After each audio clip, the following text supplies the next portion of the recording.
Halo guys, jumpa lagi dengan channel Masno22. Sebelum kita lanjut ke ceritanya, jangan lupa yang belum subscribe di subscribe, like, dan komen videonya ya. Terima kasih. Chen Ping melirik orang-orang dari Sekte Yupo, lalu berkata kepada Bai Qian, "Bantu aku, bunuh semua orang ini. Aku khawatir ini agak sulit bagiku." Bai Qian berkata jujur, "Tidak akan sulit jika kamu memasukkanku ke dalam," kata Chen Ping dengan ekspresi dingin. Bai Qian melihat ekspresi Chen Ping, dia belum pernah melihat Chen Ping dengan ekspresi seperti itu sebelumnya. "Kamu," Bai Qian memandang Chen Ping, "apa yang dapat kamu lakukan?" Chen Ping tidak berbicara, tapi perlahan mengeluarkan pedang pembunuh naga.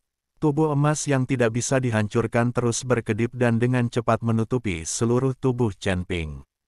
Meskipun Chen Ping hanya memiliki kekuatan alam kesengsaraan tingkat pertama, aura yang meledak pada saat ini sangat menakutkan. Ketakutan, mata Bai Qian melebar dan dia menatap Chen Ping dengan heran. Chen Ping, sebaliknya, mengarahkan pedangnya ke orang-orang di gerbang Yupo dan berkata, "Kamu telah menyakiti orang-orang di sekitarku. Jadi kamu." Pria botak itu juga terkejut dengan aura Chen Ping, tapi dia dengan cepat bereaksi dan mendengus, "Wah, kenapa kamu berpura-pura menjadi keren? Kamu tidak harus menjadi biksu tingkat pertama di alam kesengsaraan, beraninya kamu mengatakannya kata-kata sebesar itu." "Iya," mata Chen Ping sedikit menyipit, dan matanya dipenuhi dengan niat membunuh.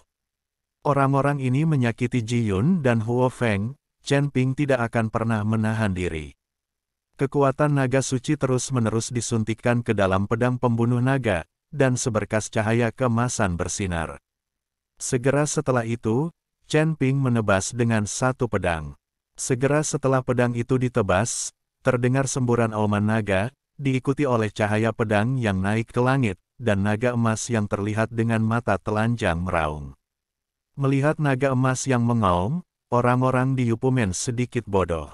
Naga emas itu jatuh dari langit dan berubah menjadi cahaya pedang yang tak terhitung jumlahnya lagi. Ketika pria botak melihat ini, dia meninju dengan sekuat tenaga, menciptakan penghalang, dan pada saat yang sama berteriak dan mulai mundur. Sayang sekali Baldet terlambat mengingatkannya. Tak satu pun dari mereka menganggap serius Chen Ping, biksu tingkat pertama di alam kesengsaraan. Sejumlah pendekar-pendekar pedang, 3 murid dari 3 murid Yupumen, langsung dipatahkan oleh pedang Mang, dan langsung berubah menjadi tumpukan daging. Ada juga beberapa murid dari 4 murid karakter yang absen karena tidak adanya lengan dan kaki. Kepala botak memandang situasi anak buahnya, dan seluruh orang itu sedikit bodoh. Apakah ini pedang yang terpotong dari seorang beku? Kekuatan sialan ini terlalu menakjubkan. Botak mengerutkan kening, dan matanya sedikit panik. Dan saat ini, dia terkejut. Dia tidak pernah berpikir bahwa Chen Ping begitu kuat. 3 kelas perampokan, beku 4 grade, seperti semut di depan Chen Ping. Ini agak keterlaluan. Aku tidak berharap anakmu begitu kuat. Tidak heran itu tidak masalah sehari. Bai Qian memandang Chen Ping dengan ambigu. Untuk mengatakan bahwa Bai Qian mengikuti Chen Ping sebelumnya, hanya untuk menggunakan garis keturunan Chen Ping. Pada saat itu, Bai Qian menatap mata Chen Ping sedikit lagi cinta. Ketika Chen Ping mendengar kata-kata Bai Qian, dia tiba-tiba malu. "Anda pergi untuk berurusan dengan kepala botak, dan sisanya dibiarkan." "Oke, aku mendengarkanmu." Bai Qian selesai berbicara, dan kemudian melihat kepala botak. Kali ini, kepala botak sedikit panik, dan dengan tergesa-gesa mengancam, "Ratu Rubah, kami adalah orang-orang Yupumen, jika Anda membunuh saya, pemilik kami tidak akan membiarkan Anda pergi. Dan Anda juga tahu sarana Yupumen kami, maka akan ada Anda tidak nyaman."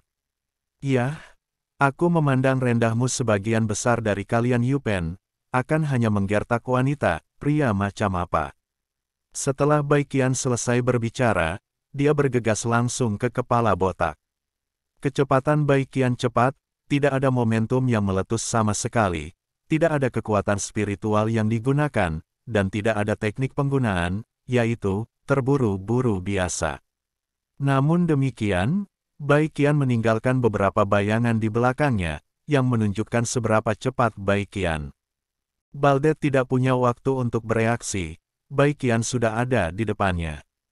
Baldet berusaha keras untuk menepis telapak tangannya, mencoba memblokir Bai Qian, tapi Bai Qian mengguncang tubuhnya sedikit dan langsung menghindar. Lewat, lalu dia menendang tubuh bagian bawah pria botak itu. Tendangan yang tampaknya biasa ini mengubah pria botak itu menjadi seorang kasim. Rasa sakit yang hebat membuat pria botak itu menjerit. Di depan Bai Qian, yang berada di alam kesengsaraan tingkat 6 dan alam kesengsaraan tingkat ke-7, dia tidak memiliki kekuatan untuk melawan. Dapat dilihat bahwa orang-orang dari Sekte Yupu ini, menggunakan sihir jahat untuk mengumpulkan yin dan mengisi kembali yang untuk meningkatkan wilayah mereka, tidak ada gunanya sama sekali, dan kekuatan mereka yang sebenarnya belum tercapai. Terlebih lagi, tanpa kesabaran dan menghadapi persaingan hidup dan mati, tidak cukup hanya meningkatkan ranah seseorang dan tidak memiliki kemampuan bertarung yang sebenarnya. Alam, dan sering diintimidasi. Jika bukan karena bantuan Huo Feng Xichang, Bai Qian mungkin tidak akan bisa mencapai level ini. Kalian pasti tahu kalau Bai Qian, sebagai satu-satunya wanita di antara 3 penguasa dan 4 raja, selalu didiskriminasi. Sekarang Bai Qian mengambil langkah demi langkah, berlatih terus-menerus untuk mencapai alam kesengsaraan tingkat ke-7, berbeda dengan menjadi botak. Sangat lemah. Ketika Chen Ping melihat pria botak itu ditendang oleh Bai Qian, dia berhenti berkelahi. Dia terkejut dan berkata, "Jika kamu tahu bahwa dia adalah pria yang tidak berguna, aku tidak ingin kamu melakukan apapun. Aku akan melakukannya berikan sendiri padanya. Keluarlah." Bai Qian tersenyum, lalu melangkah mundur, "Kamu bisa melakukannya sendiri. Aku hanya ingin mengaguminya dan melihatmu." Betapa kuatnya itu. Chen Ping tersenyum dan segera berlari ke depan dengan pedang pembunuh naga di tangan. Menghadapi beberapa biksu yang berada di alam kesengsaraan tingkat ke-3 dan ke-4, Chen Ping sudah percaya diri. Seorang biksu dari alam kesengsaraan tingkat pertama bertarung melawan 4 atau 5 biksu dari alam kesengsaraan tingkat ke-3 atau ke-4, tidak ada yang akan mempercayai ini kecuali mereka melihatnya dengan mata kepala sendiri. Sekarang Bai Qian melihatnya dengan matanya sendiri, dia harus percaya pada Chen Ping, orang ini memang memiliki bakat. Beberapa menit kemudian, semua biksu dari Yupumen jatuh ke tanah.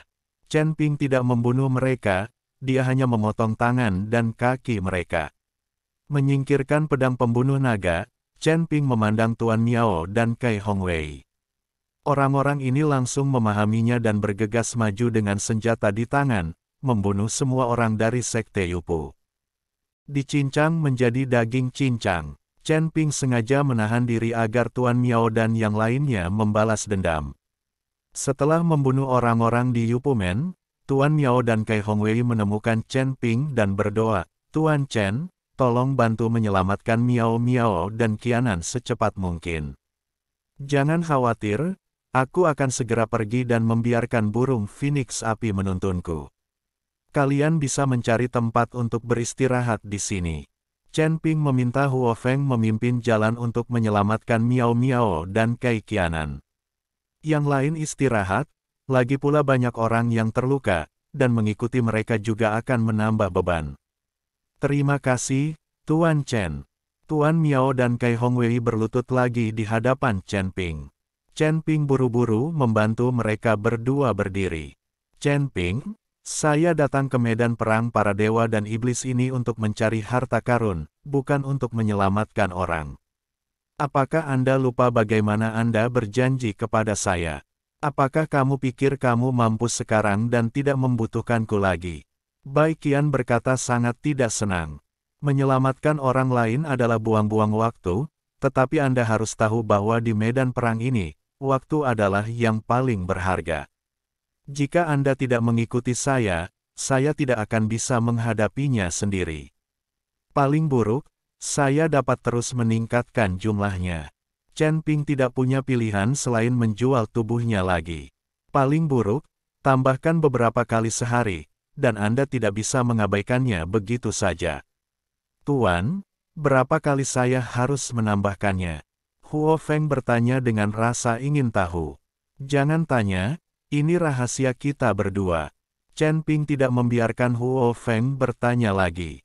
Huo Feng memandang Bai Qian dan berkata, Putri Rubah, rahasia apa yang kamu miliki dengan tuannya?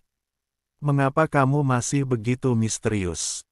Apapun yang terjadi, demi kami, kamu harus membantu menyelamatkan orang, karena kedua gadis itu juga temanku. Huo Feng meminta Bai Qian untuk pergi bersamanya, akan sulit bagi Chen Ping sendirian untuk menyelamatkan Miao Miao dan Kei Qianan dari Yupumen. Ketika Bai Qian melihat Huo Feng memohon belas kasihan, dia hanya bisa menganggukkan kepalanya dan berkata, Oke, demi kamu, aku akan membantumu dalam hal ini, tapi aku juga membutuhkan bagian dari peri milikku. Tidak masalah. Chen Ping langsung setuju. Tanpa bantuan ahli seperti Bai Qian, bahkan jika Chen Ping dan yang lainnya menemukan cara untuk menyelamatkan Miao Miao dan Kei Qianan, hampir mustahil untuk menduduki tambang peri. Mereka tidak dapat bertahan, lagi pula, banyak dari mereka yang terluka parah, dan Chen Ping masih waspada terhadap Qi Pei Jia yang menemukannya. Hati-hati, Huo Feng memimpin mereka berdua menuju tambang peri. Mereka bertiga sangat berhati-hati sepanjang jalan. Ayo pergi. Melihat Chen Ping setuju, Bai Qian setuju untuk pergi bersamanya. Tidak jauh di depan, Huo Feng menunjuk ke depan dan berkata, pada saat ini, Chen Ping juga dengan jelas merasakan bahwa suasana di area ini berbeda dari tempat lain. Ayo kita menyelinap agar kita tidak memperingatkan orang lain.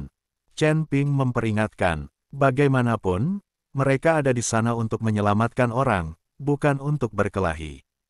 Jika mereka ditemukan oleh pihak lain, mereka akan menjadi sangat pasif. Mungkin nyawa Miao Miao dan Kei Qianan akan dalam bahaya. Mereka bertiga menyembunyikan aura mereka dan diam-diam mendekati tambang peri.